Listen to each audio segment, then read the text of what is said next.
Today we're talking retail and we're talking payments. I have some of the top headlines from the sector, starting with Ripple joining the Digital Pound Foundation, as well as SEPA Bank rolling out yield programs for holders of Cardano, Tezos, and Polkadot.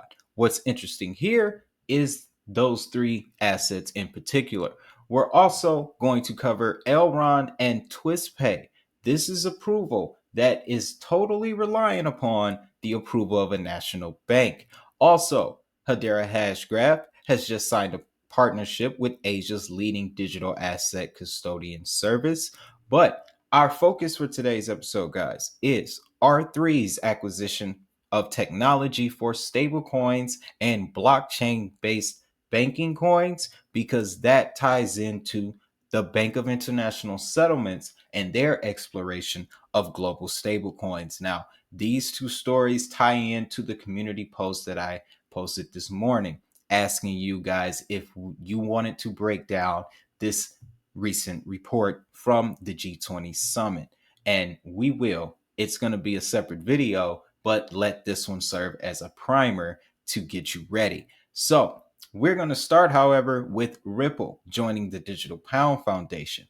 All of these stories in this episode, guys, they interlock together in a very peculiar way. So make sure you stay tuned. But Ripple has proudly announced it's joining hands with the Digital Pound Foundation. The latter is a nonprofit working to develop and implement the digital pound in the United Kingdom. Ripple's head of policy, Susan Friedman, will represent Ripple in the matter. Now, with Ripple as a member, it will support the foundation's mission to engage central banks globally on policy and technology-centric issues. This is clue number one here, guys. The foundation's mission is to engage central banks globally on policy and technology-centric issues. This is on behalf of Ripple.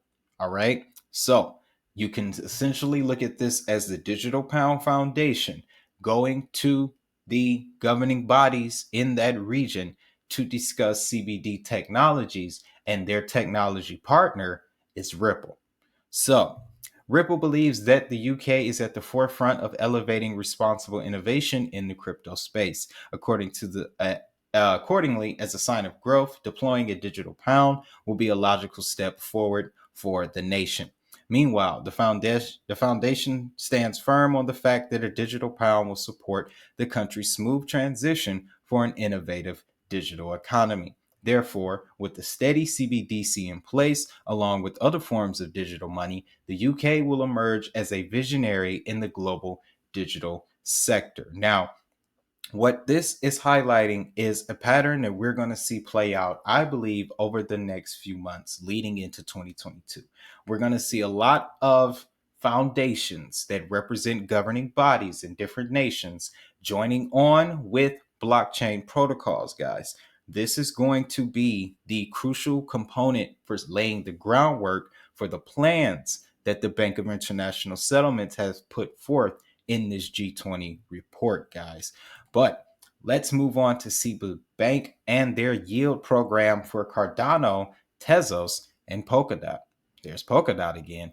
SEPA Bank, a fully regulated Swiss-based financial institution that offers several crypto services to its clients, announced that customers will now be able to earn yield on their digital asset holdings. According to an official press release, SEPA Bank has launched a new institutional-grade solution dubbed SEPA Earn. This will allow crypto holders to earn yield on their digital currencies. The bank noted that the sharp growth witnessed in the DeFi space, with over 80 billion total value locked across different protocols, has whetted the appetite of numerous institutional clients for various earning services, including staking, centralized lending, and borrowing.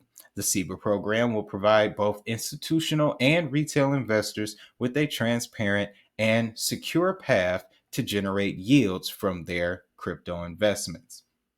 Clue number two, guys: transparent and secure.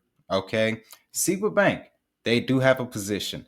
They are tied in with other central banks in that region, guys. And they also have a very particular index that's listed on SIX Swiss Exchange, Solana. Um, And there's Litecoin in there. They have 8% Litecoin, followed by 7% Polkadot. But it was Litecoin that just stood out the most to me because working in the shadows. A lot of people underestimate Litecoin, but the advertising, the marketing, wherever you see Bitcoin, you see Litecoin. And that is because the consciousness on the people's mind automatically, when they think Bitcoin, it's Litecoin and Ethereum. That is something that can't be defeated. You can't break that notion because it's already pre-established. That's how preconditioning works, guys. That's how, unfortunately, marketing and advertisers make their money. But just found that of interest. Let's move forward though. Now the banking conversation, it's going to get a little more serious. Elrond is looking to acquire Twistpay, owner of the first e-money license in Romania. This is pending approval, however, of Romania's national bank. It states that Elrond is thrilled to announce they have acquired Capital Financial Services SA, a payment processor and registered electronic money institution. Operating under the brand name Twistpay, the company is a principal member of Visa and MasterCard and offers payment processing services to more than 300 merchants, including companies as well as Blue Air, Romania's largest airline. This acquisition includes the full transfer of Capital Financial SA shares and licenses, which could enable Elrond's network to facilitate broader access to financial services in full compliance with current regulation. Clue number 3. Thus, the company could offer its customers, for instance, accounts with IBANs, associated debit cards, and payments with e-money currencies. E-money currencies can include Elrond, Bitcoin, digital cash, CBDC, stablecoins, all of that, guys. So, again, another clue. Now, here's another clue for you guys. They accept online payments at the most competitive rates. Let me just give you the gist of what Twistpay is looking to achieve.